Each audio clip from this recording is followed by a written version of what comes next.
Hello, my name's Adrian Goldberg and welcome to the Byline Times podcast. The Byline Times is what the papers don't say, what radio doesn't report and what telly doesn't tell you. This time, the demonisation of Mick Lynch, who's got the red tops frothing at the mouth over rail strikes orchestrated by the RMT union, of which he is the General Secretary. The Sun has dubbed him Mad Mick. The Daily Mail says Militant Mick earns £124,000 a year, despite preaching solidarity with working class people, while Richard Madeley on Good Morning Britain asked the union boss if he was a Marxist and said he's got his hands on the country's windpipe. That's not to mention a bizarre spat over Thunderbirds with Piers Morgan. We'll be discussing this with Dr Bethany Usher, who wrote a brilliant piece in Byline Times last year about the history of attack journalism. Before that, just a reminder that the Byline Times podcast is funded by subscribers to the Byline Times, our brilliant monthly newspaper in which Bethany and others write wonderful articles. We can report without fear or favour because we don't have to dance to the tune of a wealthy proprietor. We don't take stories down, even if Downing Street rings and asks us to. Instead, we rely for funding on ordinary readers and listeners taking out subscriptions to the paper. So do please subscribe if you can. You get more details at our news-breaking website, bylinetimes.com. That's bylinetimes.com. And if you have already taken out a subscription, thank you. Let's hear then from Dr Bethany Usher, former tabloid journalist, the author of Journalism and Celebrity, and Director of Education in the School of Arts and Culture at Newcastle University. Bethany, hi, how are you doing? I'm good, how are you? Yeah, nice to speak to you. So when I go through that list of the attacks on Mick Lynch, is this all sounding very familiar to you? Well, the Mad Mick one is hilarious because that one goes back right to Thomas Paine in the 18th century. I mean, what we have is another example of when somebody challenges the political norms from the left.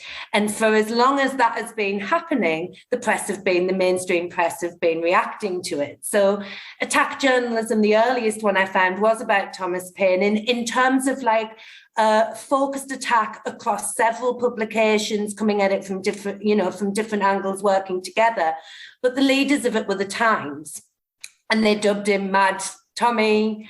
They said he wasn't a real man. They said he was a thief. They, accused him of criminality, all kinds of things. And it went on and on and on. But what was interesting is a bit like what's going on with Mick Lynch today or when a banned song gets lots of attention, is actually it made lots more people buy his pamphlet, Rights of Man. So it actually had both impacts. It tried to limit him and cast him out from public spheres, but it actually attracted a lot of people to the cause too. And Thomas Paine was doing two things, according to your article. One was that he was challenging the status quo of society, demanding equal rights for all, essentially.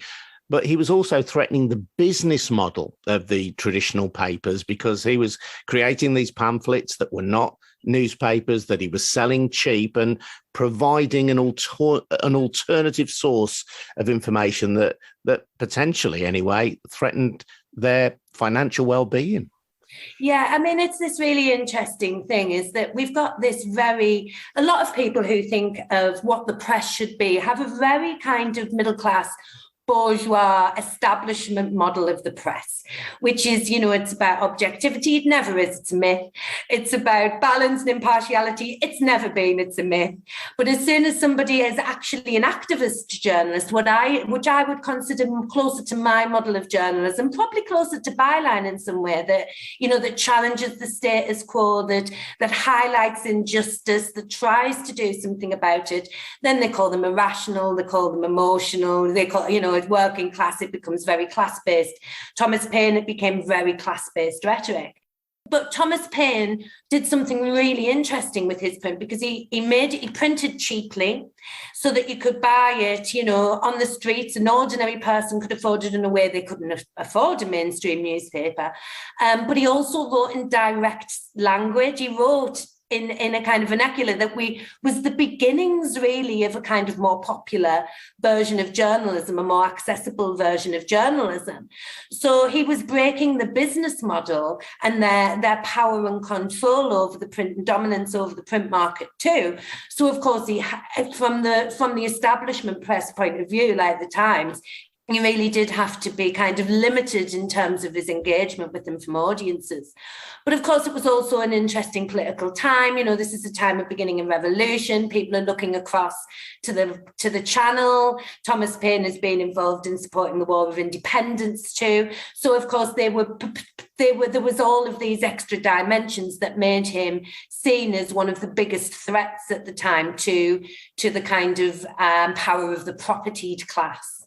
Yeah, so he wrote The Rights of Man. He supported the French Revolution. His cause was adopted in the United States and was kind of one of the cornerstones of the US Revolution. So his ideas, which essentially were about all people being equal and being eligible to have an equal say in society, that threatened the status quo. And that was sufficient to generate these attacks on him. Yeah, I mean, even people who would have considered themselves moderate reformers in the 18th century lots of them didn't believe in universal justice and universal votes. They saw it as kind of, it's against almost, for a lot of them, against the natural order of things, that the place of the poor was righteous to them. It was rightful and righteous. And that this idea of kind of being born into a position because that's where you should be. I mean, the fascinating thing about British history and what we learn and what we don't, to me, is kind of encapsulated with Thomas Paine. Because if you look at, curricula in France and curricula in America, Thomas Paine is somebody they learn about a lot. He is probably one of the most influential Brits in terms of politics and history, and his involvement in helping establish the republics of America and France. He's so important in history, in political history and social history, and yet we don't even learn about him in the national curriculum. When I talk to him about, most people, they're kind of like, oh, that's really interesting. I hadn't even heard of him. And I just think it's a very interesting thing about how our education system and how our journalism and the things that we don't know about. In journalism, we call it, in journalism studies rather, we call it symbolic annihilation, which is that there's not just the attack, but there's also the silence about anything good, so that you don't engage with it either. And you see that manifest in many different ways. One of the big bodies of research recently has been around people of colour and particularly Muslims, and the fact you only ever hear the negative. You never hear the positive about them. Paine was a revolutionary, I suppose, in the sense that he argued that if a government doesn't safeguard the rights of its people, then in those circumstances, revolution is permissible, which I guess if you are somebody who is in power, that's a very scary kind of language. But when we bring it up to date, and I'm thinking of my conscious lifetime as a political observer, probably starting as a kid in the 70s through to the 80s, figures on the left in particular have attracted the ire of newspapers like The Sun, haven't they? Whether we're talking about Michael Foot, Arthur Scargill, and of course, in their different ways, Foot and Scargill and later Jeremy Corbyn are figures who are contentious in some way. I'm not suggesting that they're without contention around them, but even Ed Miliband came in for this kind of assault, didn't he? Who I think most people would recognise, certainly by European standards, a kind of moderate centre-left Labour leader. Yeah, I mean, it was Ed Miliband, the attack on Ed Miliband, that really first started sparking my attention. So my book's Journalism and Celebrity, but really it's about how journalism and celebrity work together to create capitalist democracies as the two media representations of them, and how they've already always been intertwined since the 18th century press. There's never been a separation between them. And when I started, I didn't intend to go back as far as the 18th century press, actually. I'm what I call an accidental media historian, because what I was interested in was I'd left industry because I didn't like the cultures that I was working in there, particularly around cultures of attack. There was things that I've talked about in the book that as a young reporter I did that I wasn't proud of. I didn't like it. So after about 2.5 years of being at the Nationals, I quit and found something else to do in my mid-20s. And when I was doing that, it was really around these cultures of attack. And as I started the research, my research and my PhD really came from me trying to make sense of my experiences. That I'd wanted to be a journalist from a very young age. I'd worked super hard as a working class young girl to get Nationals by the time I was 22, 23, and then I was miserable there. So it was this me trying to make sense of what had happened to me. And as I was doing this research, I saw this thing on Ed Miliband, and I was like, oh, that feels familiar. That I had been, what I would say, indoctrinated into cultures of attack without my even realising it at first, that it was this newsroom norm. And it was only when I started thinking, hang on a sec, this isn't right here. And so I was watching the Ed Miliband one. I was thinking about some of the experiences I'd had in newsrooms. And I just started scrolling back. And I talk about in the conclusion to my book, which is what's to be done. How do we tackle these things? And how do we change codes of regulation to finally take on attack journalism is one thing I talk about. And I talk about in my book the jarring similarities between Thomas Paine and some, 280, 300 years later, my maths isn't that quick, Ed Miliband, that it's the same language, mad, red, they didn't use red, but lefty, this, even to these really crazy things of like linking masculinity to wearing the trousers, that both of them had these kind of references made to them. They both had what I call in my next book, Journalism and Crime, that's coming out next year. They were both rhetorically criminalized. And what I mean by that is that linguistically first, and then by direct accusations, the press basically made them out to be criminal. So it's language like mob, mobster, mob. In Thomas Paine's case, they called him a thief. In Ed Miliband's, quite astonishingly, they said he used slave labour in his home. You know, none of this is backed up, but it's this kind of way, language first and then by accusation, of just trying to cast them out from public spheres, to make them beyond the pale, so the vast majority of people don't even engage with their arguments. That's the aim. And in Ed Miliband's case as well, that even extended, didn't it, to an attack by proxy through his dead father. It's awful, isn't it? I mean, I remember reading that. And the thing is that people might call post-Marxist, they could call him that. That there is a body. It's really hard for me when people go Marxist theory or you use Marxist theory. We can't ignore the fact that there's this really important part of political communication, and using it does not make you a Marxist or a communist. Using it and applying it to say, oh, well, this is an example of, or that we can think about things different ways. Being an intellectual that uses philosophies from different sources does not make you a supporter of them. And so Miliband's father was a post-Marxist scholar, without a shadow of a doubt, in that he used theories of means of production and how the press was working to understand culture, popular culture. He's a famous theorist within the fields of cultural communication, really, and history too. But to kind of accuse him of the things that they accused him of, I mean, and this man's dead, he can't defend himself. And, as a means to limit engagement with the political ideas of his son, to me is just really distasteful. I mean... Yeah. It's very interesting. It's the same kind of use of language that effectively shuts off debate, doesn't it? If you call somebody a Marxist, that almost by definition for some people is a step beyond which you're not permitted to go, and therefore all conversation ends.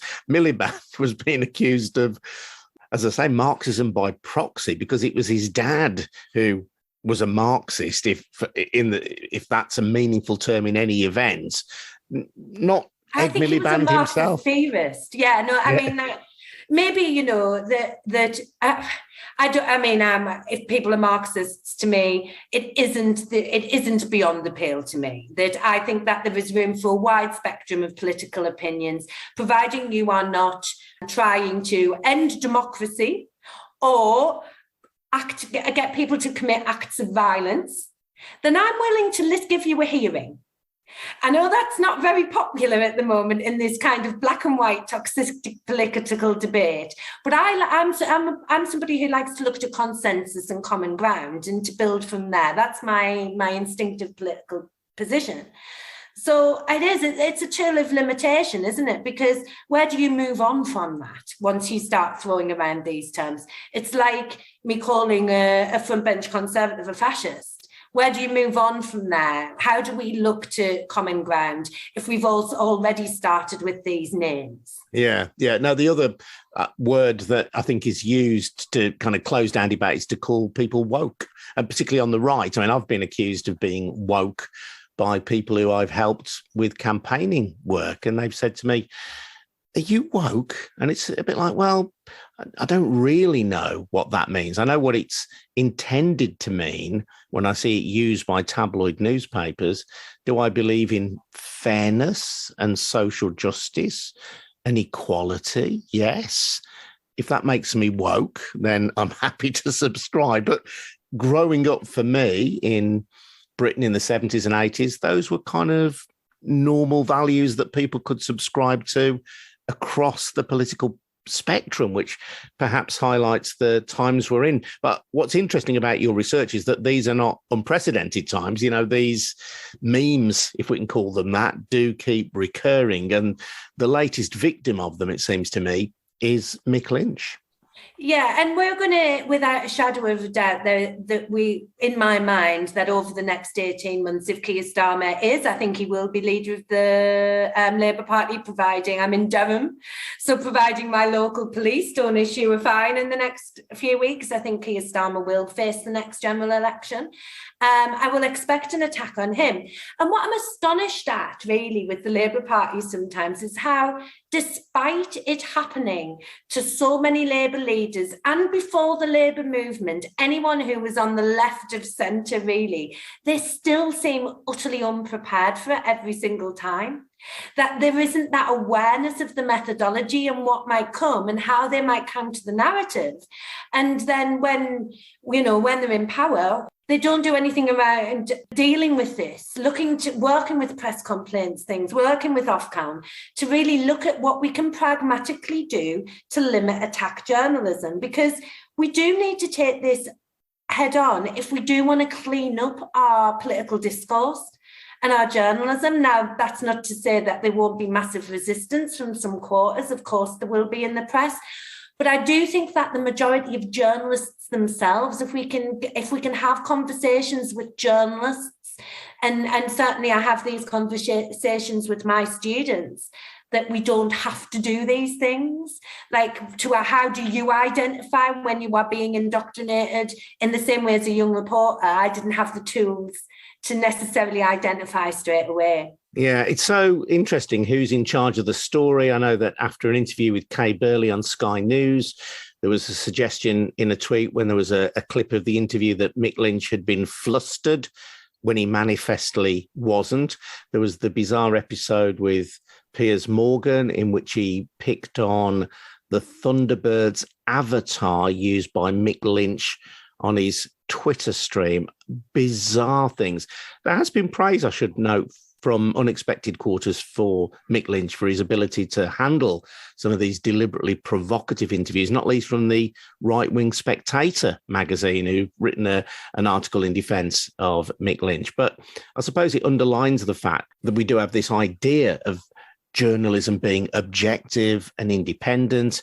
In many cases, it represents very powerful financial and political interests. And we can see that with the dropping of the Carrie Johnson story, Carrygate, can't we? When a call from Downing Street persuades the Times to drop that particular story. And we can see it played out with the political attitudes of the Sun, of the Daily Mail, of the Telegraph. These are not neutral, objective, impartial, independent observers of our scene.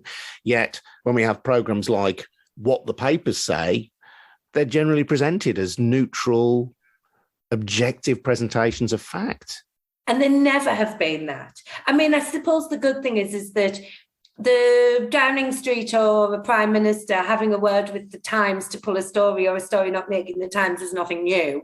I mean, it's been going on since the Times was invented. But what we do have now is greater understanding and knowledge of that.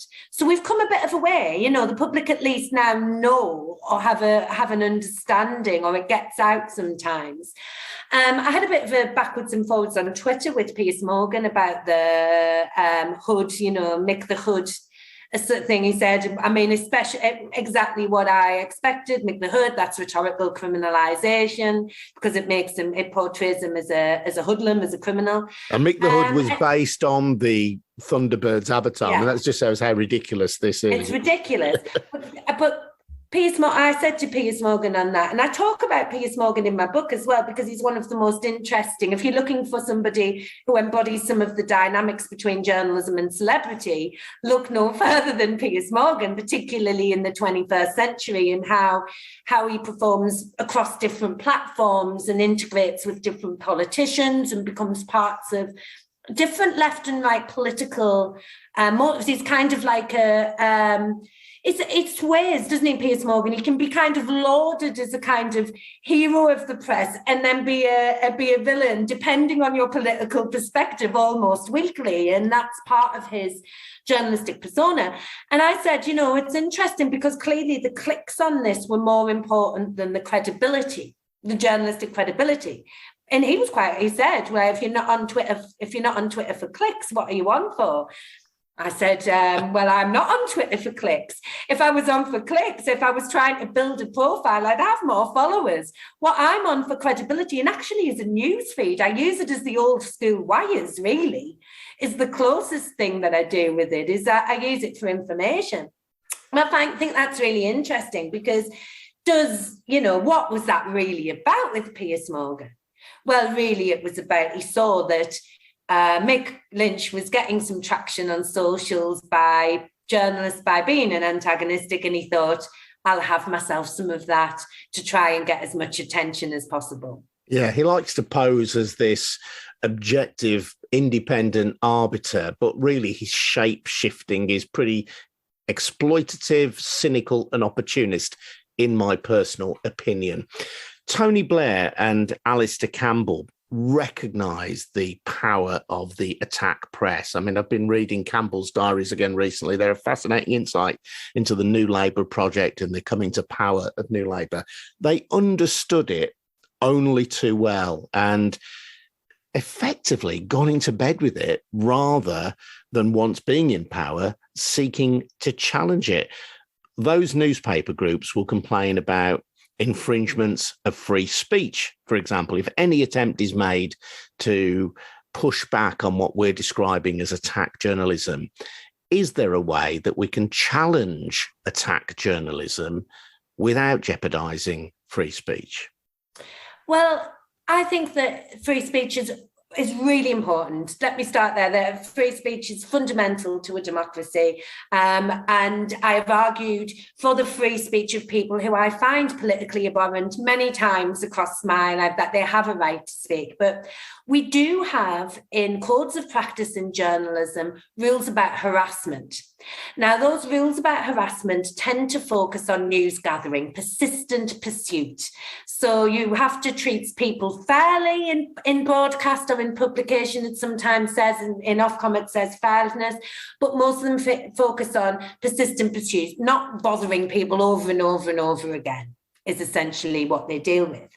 And what I think is that we have to be really clear that you can also harass people through persistent publication, and particularly when that persistent publication is using falsehoods, rumour or conjecture. Now, so free speech, if you have a fact-based story that is in the public interest, of course, you should be able to write it. But if you are just writing about gossip to do with public figures, that's not might be, substantiated, unsubstantiated, and that focuses on issues of their class, of their race, of their gender or sex, of their disability, of their identity, it is a form of harassment. And I just don't think that the press should harass people. What penalties should be imposed for those who breach what many people would regard as entirely reasonable guidelines?